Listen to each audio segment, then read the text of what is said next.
Hello everyone, स्वागत है आपका मेरे ऑनलाइन यूट्यूब चैनल संकल्प मैथ क्लासेस में। प्रीवियस लेक्चर्स जो हमने परसेंटेज से रिलेटेड एक टॉपिक स्टार्ट किया हुआ था, उसके बेसिक से लेकर बहुत सारे क्वेश्चंस की प्रैक्टिस की सीरीज हमने देखी। वीडियो शॉर्ट ही थी ताकि आपको पढ़ने में और रिवीजन करने में आसानी हो। आज भी कुछ क्वेश्चंस बचे हुए हैं जो कि एक अलग टाइप के हैं, जो परसेंटेज पर ही रिलेटेड है।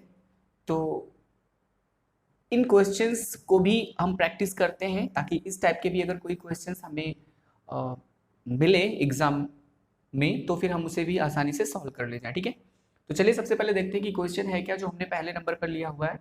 एक चुनाव में दो उम्मीदवार थे। एक उम्मीदवार 30% मत लेकर 16,000 मतों से हार गया। कुल कितने मत पड़े, ये हमसे पूछा है। ठीक है, यानी चुनाव हो रहा है, उसमें दो उम्मीदवार हैं। एक उम्मीदवार 30% मत लेकर 16,000 मतों से क्या हो गया, हार गया।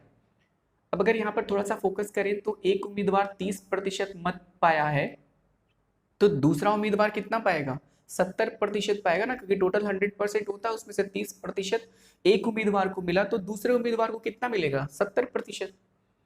और उनके मतों का अंतर कितना है, 16,000, क्योंकि ये हार गया है। ठीक है, 16,000, क्योंकि सारे के सारे मत यहाँ पर देखिए वैध है, अवैध नहीं है, क्योंकि कुछ मत अवैध, अभी देखिए नीचे दिखा गया है क्वेश्चन, इसमें कुछ मत अवैध होते हैं जिनकी काउंटिंग नहीं होती है, पर यहाँ पर सारे मतों को वैध माना गया है, सही माना गया है। ठीक है, तो सबसे पहले इसको सॉल्व करने के लिए क्या करते हैं, हम मानते हैं कि कुल x मत है, यानी मतों की जो संख्या है, मतों की संख्या हमने माना कितना है, x है। अब इस यक्स का 70% जीतने वाले उम्मीदवार को मिला और x का 30% हारने वाले उम्मीदवार को मिला, और वो कितने मतों से हारा, 16,000। इसका मतलब मतों में अंतर कितना है, 16,000 का।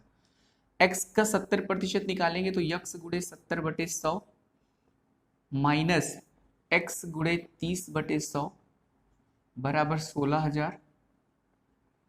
एक जीरो से एक जीरो, एक जीरो से एक जीरो, यहाँ 7x आएगा, 7x/10 माइनस 3x/10, तो पूरे के बटे 10 आप लिख सकते हैं इसे। 7x में से 3x जाएगा तो फिर बचेगा कितना, 4x, तो 4x/10 बराबर 16,000।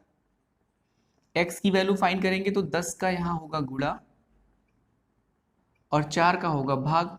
4 एकम 4, 4 चौके होता है 16, यहाँ 4,000, फिर एक जीरो इसमें और इंक्लूड हो जाएगा तो फिर हो जाएगा 40,000, यानी 40,000। और ये यक्स का मान है और इसी यक्स को हमने माना है मतों की संख्या। तो आप देख सकते हैं कि कुल कितने मत पड़े, इसका आंसर हो जाएगा 40,000, यानी D is the correct option. I hope आपको ये सोल्यूशन समझ में आ गया। चलिए नेक्स्ट क्वेश्चन का सोल्यूशन देखते हैं। ये एक नया टाइप है, मतलब अभी तक हमने जितना भी क्वेश्चन किया वो सारे के सारे अलग अलग टाइप से ही रिलेटेड है, मतलब कोई भी क्वेश्चन इस तरीके से नहीं है कि रिपीट हो।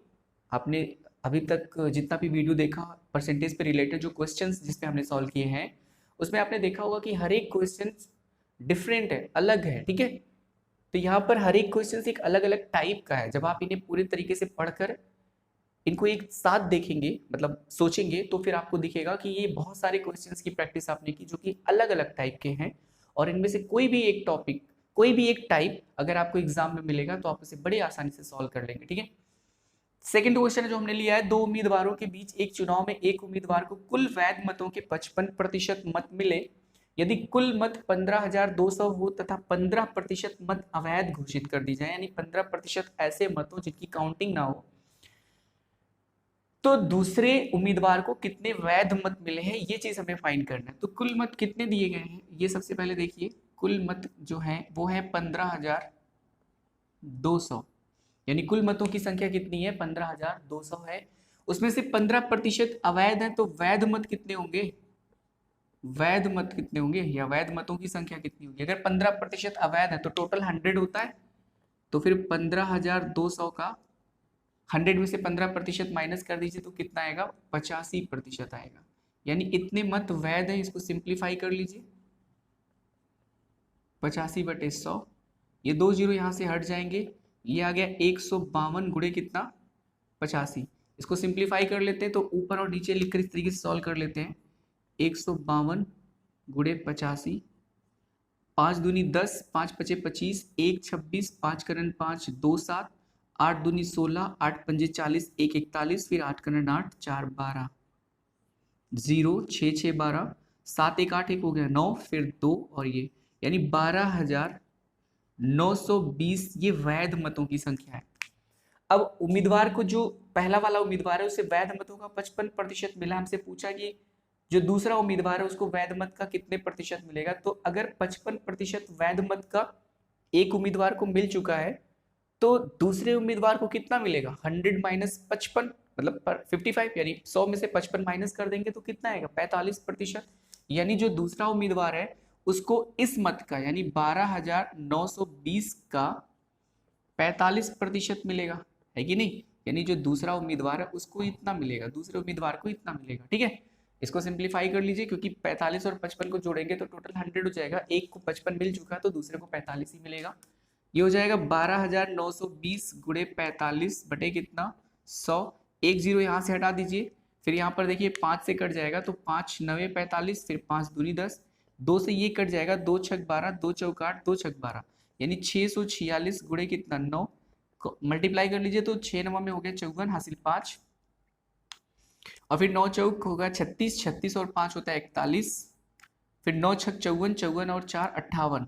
आप देख सकते हैं 5,814 दूसरे उम्मीदवार को मिले 5,814 मत। तो फिर कौन सा ऑप्शन सही होगा, ए बी सी, इसमें से कुछ नहीं मिल रहा है तो डी वाला ऑप्शन सही हो जाएगा, इनमें से कोई नहीं। ठीक है, तो फिर 5,814 मत। चलिए नेक्स्ट क्वेश्चन देखते हैं जो यहाँ पे लिखा हुआ है। क्वेश्चन है कि एक कक्षा में यानी क्लास है उसमें लड़कों की संख्या लड़कियों से 16% अधिक है, यानी लड़कों की संख्या जो है वो लड़कियों से 16% अधिक है, यानी जितनी लड़कियां हैं उसका 16% ज्यादा लड़के हैं। कक्षा में लड़कों की प्रतिशत संख्या लड़कियों की प्रतिशत संख्या से क्रमशः अनुपात हमको पूछा है। तो हम मानते हैं कि जो लड़कियों की संख्या है, लड़कियों की संख्या को हम यक्स मान लेते हैं, यक्स परसेंट मान लेते हैं। ठीक है, तो लड़कों की संख्या कितनी होगी, लड़कों की प्रतिशत संख्या कितनी होगी, x प्लस 16%, क्योंकि इसने बोला कि लड़कों की संख्या लड़कियों की संख्या से 16% अधिक है। हमने परसेंटेज में ही मान लिया लड़कियों की संख्या को x% और लड़कों की संख्या कितनी हो जाएगी x प्लस 16%। अब देखिए एक चीज आपको पता है कि इस x% और x प्लस 16% को जब आप जोड़ेंगे तो टोटल परसेंटेज कितना आता है, 100 ही तो आता है। यानी किसी भी क्वांटिटी का अगर आपने कोई परसेंटेज निकाला तो उसका रिमेनिंग परसेंटेज 100 माइनस करके आता है। तो अगर दोनों परसेंटेज आपको पता है तो जब ऐड करेंगे तो वो 100 के इक्वल हो जाएगा। तो 1% है x, दूसरा x प्लस 16 तो इज इक्वल्स टू 100 हो जाएगा। इन दोनों को जोड़ेंगे तो 2x बराबर 16 को इस तरफ ट्रांसपोज कर दीजिए तो 100 माइनस 16 हो जाएगा। 10 में से 6 गए तो 4 आएगा और 9 में से 1 गए कितना आएगा 8, यानी 84। 2 से भाग कर दीजिए, ये कट गया, फिर 2 चौके होता है 8, 2 दूनी 4, यानी यक्स का मान कितना आ गया 42 आ गया। अब इस यक्स का मान आ गया 42, आपसे पूछा क्या है, और ये यक्स 42% है क्योंकि आपने यक्स को माना है प्रतिशत में, तो लड़कियों की संख्या 42% है। ठीक है, और लड़कों की संख्या कितनी है x प्लस 16, तो इसको अगर साफ सॉल्व करें तो ये 42% हो गया, और ये कितना हो गया 42 प्लस 16%। सिंप्लीफाई करेंगे तो 6 2 8, 4 1 5, यानी 58%। अब लड़कों की संख्या और लड़कियों की संख्या का जो प्रतिशत है उसमें अनुपात हमें निकालना है, तो 58 ऊपर चला आएगा और नीचे 42 हो जाएगा। 2 से काटेंगे तो 2 29 में 58, फिर 2 दूनी 4, 2 1 2, यानी 29:21। तो इस तरीके से आप देख सकते हैं लड़कों की प्रतिशत संख्या लड़कियों की प्रतिशत संख्या से क्रमशः 29:21 के अनुपात में, यानी 20 द करेक्ट ऑप्शन। ठीक है, आई होप आपको तीनों सोल्यूशन समझ में आए होंगे। इस तरह हमने आज की जो वीडियो लेक्चर हमने जो लिया हुआ है इसमें परसेंटेज को पर रिलेटेड जो भी क्वेश्चंस है, बहुत सारे क्वेश्चंस की प्रैक्टिस ऑलरेडी हमने की है। एक दो टाइप का क्वेश्चन अभी और बचा हुआ है तो वो हम नेक्स्ट वीडियो में देखेंगे। इन वीडियोस से अगर आपकी प्रिपरेशन में कुछ हेल्प मिल रही है तो इन वीडियोस को लाइक शेयर और सब्सक्राइब भी कर सकते हैं। इसके अलावा अगर आपकी कोई क्वेरी हो या कोई सजेशन हो तो उसे भी कमेंट बॉक्स में लिख सकते हैं। मिलते हैं अपने नेक्स्ट वीडियो में परसेंटेज के कुछ क्वेश्चंस के साथ, और वो वीडियो परसेंटेज पर आखिरी ही होगा क्योंकि कुछ ही क्वेश्चंस बचे हैं, उसके बाद हम नेक्स्ट टॉपिक की तरफ मूव करेंगे। ठीक है, तो मिलते हैं अपने नेक्स्ट वीडियो में, तब तक के लिए धन्यवाद।